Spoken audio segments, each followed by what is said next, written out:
Okay, so another matchup explanation. I'm working through lunch for this one.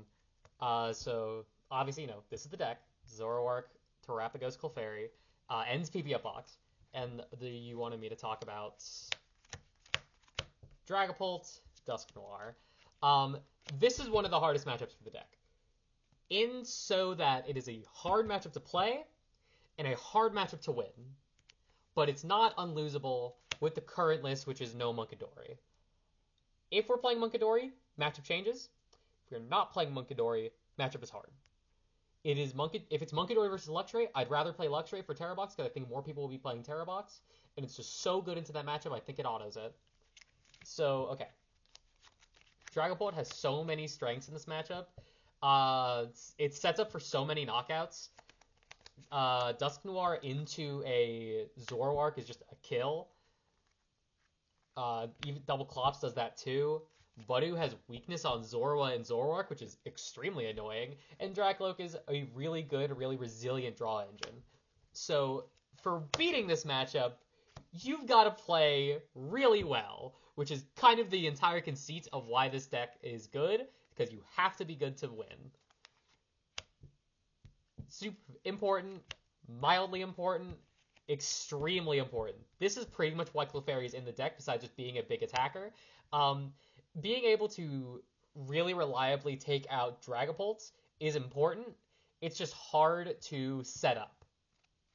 Because setting up a Clefairy turn, you have to put this down in a scenario where it can attack the turn it's put into play. Because if it's put into play for too long, and they've got like a Dusknoir set up, they can go, or they're getting close to a Dusknoir, and you think they might have it, they can just go, they just go Dusk Pop 13, Dragapult, Dragapult swing into anything here really, like Dragapult swing into Zoroark, 200 here, knock out Clefairy, and if they have a second Dusknoir too, they pop this, they take out both of these, you are now losing. Like, you're probably in a very hard scenario. Plus, the two copies of Budu are super hard to beat. Budu works so well into the matchup because of how much we rely on Precious Trolley that going first is not even an option. We have to go second. And if they can read that and choose to... Oh, they're always going to make us go first, the game two. So we just have to hope they don't get to this.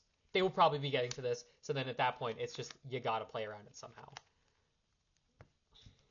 But there is a matchup here. It's not a four-run conclusion when your opponent flips over a Dreepy.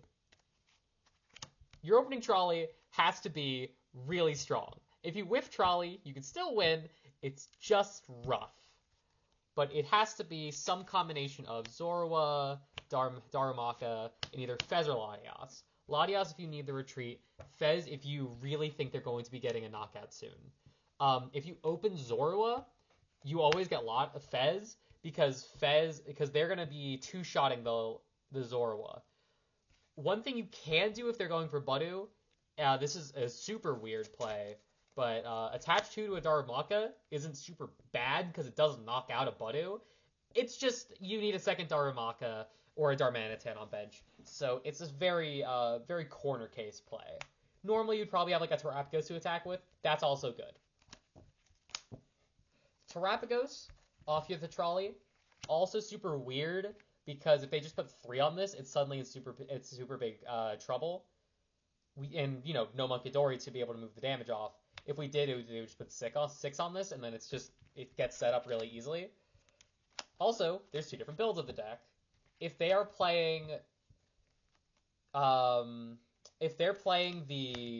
stamp build, we have to play super carefully around the stamp. But if we see the crystal come down, matchup is a little easier because we can play around. We don't have to play around stamp because the stamp hand disruption is really rough, especially if they get early game stamp and we don't have like 2 Zoroark Fez on board. Or if they go stamp, gust, knockout Fez, then yeah, it gets super rough there too. So obviously a lot of this matchup is right here in the Clefairy. This is honestly a reason to play 2, but I know everyone has said 2 is bad, so we're not playing 2. So getting 2 energy on it is the most important thing. And getting it onto the board in a way that is concise and, it comes down and then attacks.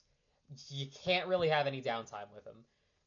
Another thing you can do, you probably see me thumbing it here, Darmanitan, Reversal Energy. This doesn't look great, especially if this is your only Darman play. If this is your only Darman play, I really wouldn't recommend this. You could just do the Zoroark line instead, but it is go 90-90 so that we can take out a Dracloak and a Dusclops, or Duskull, either one. If they have 2 Duskull down, knock out a Duskull. If they've got 1 Duskull down, you probably knock out the Duskull still. But if you can go 90-90, take out 2 Cloaks with like either they miss the evolution or you just have Gust, being able to hit their engine really hard is super important and more important than Clops. But if they've got a really good setup to go into double Dusnoir, you have to really prioritize that. So the Flame Body Cannon, true name Darmanic Cannon, is really important in this matchup to be able to walk with it.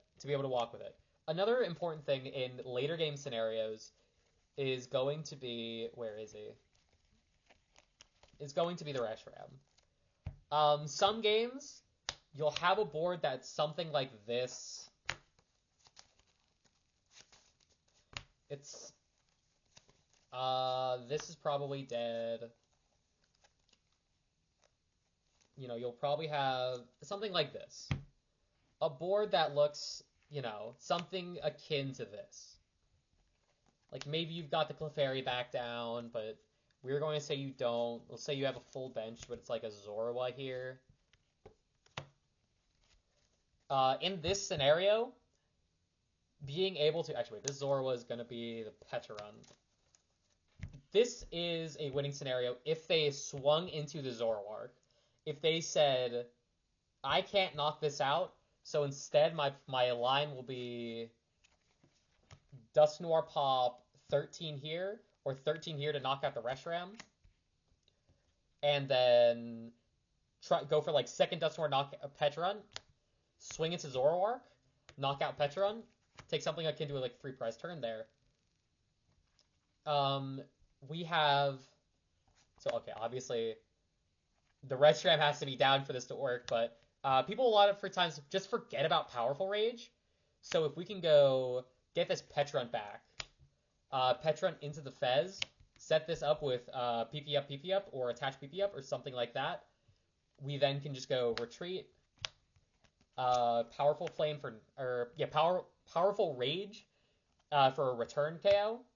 And a lot of times, that's a late game scenario where they're trying to like Iona you to 2, get you on the bricks.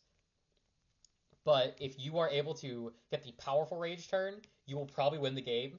There's a lot of scenarios where they just forget about the Powerful Rage, or they're just like a few off because of like Poison Ticks.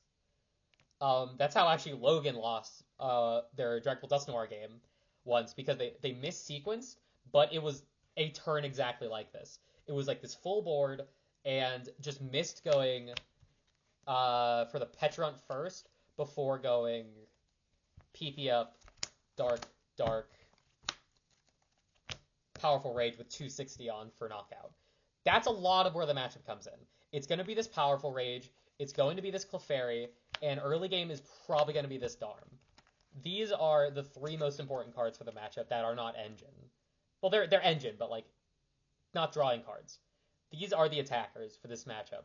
The Luxray will not come up most likely unless you have to go for a weird like Pagos into a single prizer attack. Petarun will not come up as an attacker because 300 is not a good damage threshold unless we play Monkey Dory. Zoroark is these 2, so the reversals aren't super great unless they get a knockout first and get a little overzealous, because then you can punish with the Darmanitan. Go like Countercatcher Darm to knockout. Actually, Petch can come up in some corner case scenarios with 2 energy and the Defiance Band. This scenario, Petrunt will be able to take a knockout on a Dragapult with 330. If this is like but that's only a 1 prize to 2 prize scenario. You have to be at 2, or you have to be at 2 and you have to win the game off of this. Because this is just not a guy you want to have in the active spot, and is usually a target for Dusnoirs. But that's kind of where the matchup is right now. If a card like Monkey Dory came into the deck... Hold on, we got a Monkey Dory here. So if Monkey Dory came into the deck, the matchups become a lot more concise. Monkey Dory with a Dark, you know, where we can move damage off of, like, trying to set up on a Petrunt or on a Terrapagos. We have some easier moves for the Darm, being able to 120 something, which isn't bad. It's just some good damage, some good extra damage for the Darm to be able to snipe with. Not super important, though. It's just, the Monkey is good, but whether or not it outweighs the usefulness of playing exactly a Luxray for other matchups is undetermined still. The other card we can play for this matchup is Budu, but I don't think our own Budu is particularly good in this matchup because they have a much stronger Budu. Theirs will always brick us way more because their deck is made to play under Budu. So they would not care about our own Budu as much. And we really want to TM Evo turn 2, so it's just not as good. So yeah, that's what the matchup pretty much looks like. It's super difficult. I'd say we are unfavored by a small margin if both players play perfectly. But another beauty of this deck is it's unknown still. So if we are able to go super wide, they will likely not know what we're doing and make some bad plays into it. Targeting down the Darm when they shouldn't be. Forgetting about Powerful Rage, which a lot of bad players will do. A lot of bad players will play into Powerful Rage because they think Zoroark can either do 170 or 90. Not Zoroark can kill anything if it takes any damage. And that's what the matchup is. Super difficult matchup. Like, no, bar none, probably the hardest matchup for the deck to play. But if you are able to... Your prize map can be something like a 1-1 going... 1-1 meaning like a 2 prize turn. Darm take out Budu Dreepy, or Budu Duskull. Then being able to go Dust Fez, knock out with something. That can either be Luxray Reversal, Defiance, or something like that. But taking out a 2 prizer somehow. Or that can even be the Clefairy turn, knock out the Dragapult. So that's Clefairy, Dark, and the Psychic. The Psychic that is here somewhere. There we go. Yep. Taking another 2 prize turn with this, and then off of like an Iono or something, or Iono or Stamp, trying to close the game out either with another 90-90 because they like to have Dracloaks on board, but if they target the Darm and they leave Zoroark alive with damage, you can't just swing for game. If they remember the Reshiram, it's tough. It's especially tough, especially if they leave you on 1 prize with something like with Dusnoirs. Then the matchup gets hard. The matchup gets hard super quickly. But if you play it well and you practice a lot, it is not a losing matchup all the time. And there are definitely a lot of play patterns to win the game. That's the matchup primer. That's it.